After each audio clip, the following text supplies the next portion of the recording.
Good morning, welcome to వార్తలు వాస్తవాలు. నా పేరు రాజేష్. పత్రికల్లో వచ్చిన ప్రధాన వార్తలను చూద్దాం.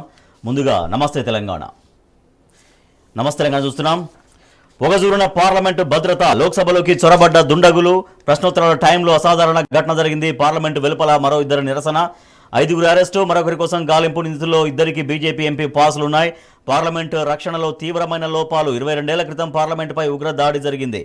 మళ్లీ అదే రోజున దుండగుల బీభత్సం, హోంమంత్రి రాజీనామాకు విపక్షాలు పట్టుబట్టాయి.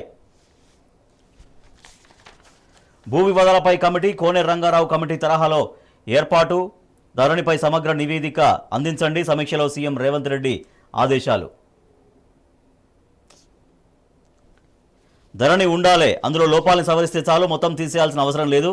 ధరణి సమస్యల పరిష్కారం కోసం రెవెన్యూ బోర్డులు ఏర్పాటు చేయాలి. మళ్లీ వీఆర్ఓ వీఆర్ఏ వ్యవస్థ తేవాలి. ఈ విషయాన్ని ముఖ్యమంత్రికి చెప్తా, కాంగ్రెస్ ఎమ్మెల్సీ జీవన్ రెడ్డి వెల్లడి. గిరిజన వర్సిటీ బిల్లుకు పార్లమెంటు ఆమోదం, రాష్ట్రపతి ఆమోదం అనంతరం వర్సిటీ ఏర్పాటు, కేంద్ర విద్యాశాఖ మంత్రి ధర్మేంద్ర ప్రధాన్ వెల్లడి. రుణమాఫీ ఏది, అధికారంలోకి వచ్చిన వెంటనే ఇస్తామన్నారుగా, రైతు భరోసా 15,000 ఇస్తామన్నారు, ఆర్థిక పరిస్థితి తెలియకుండానే అలవికాని హామీలు ఇచ్చారు అంటూ అసెంబ్లీ మీడియా పాయింట్ వద్ద బీఆర్ఎస్ వర్కింగ్ ప్రెసిడెంట్ కేటీఆర్ ప్రశ్నించారు. ప్రజల పక్షాన నిలబడతామంటూ మంత్రి హరీష్ రావు స్పష్టం చేశారు. నిన్న జరిగినటువంటి బీఆర్ఎస్ సభల్లో ఆయన పాల్గొన్నారు. ప్రజల పక్షాన నిలబడి ప్రభుత్వంతో పని చేయిస్తామని మాజీ మంత్రి హరీష్ రావు ఉద్ఘాటించారు.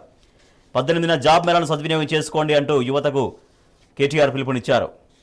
ఖర్గే వర్సెస్ డీకే, రాజ్యసభ సాక్షిగా బయటపడ్డ విభేదాలు, కులగణనకు అడ్డుపడుతున్నారంటూ ఖర్గే ఆరోపణ, తాము వ్యతిరేకం కాదని శివకుమార్ కౌంటర్ ఇచ్చారు.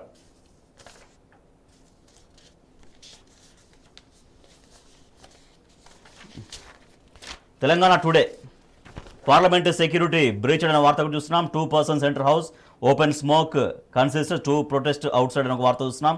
Visitor passes facilitated by Mysuru BJP MP Pratap Simha.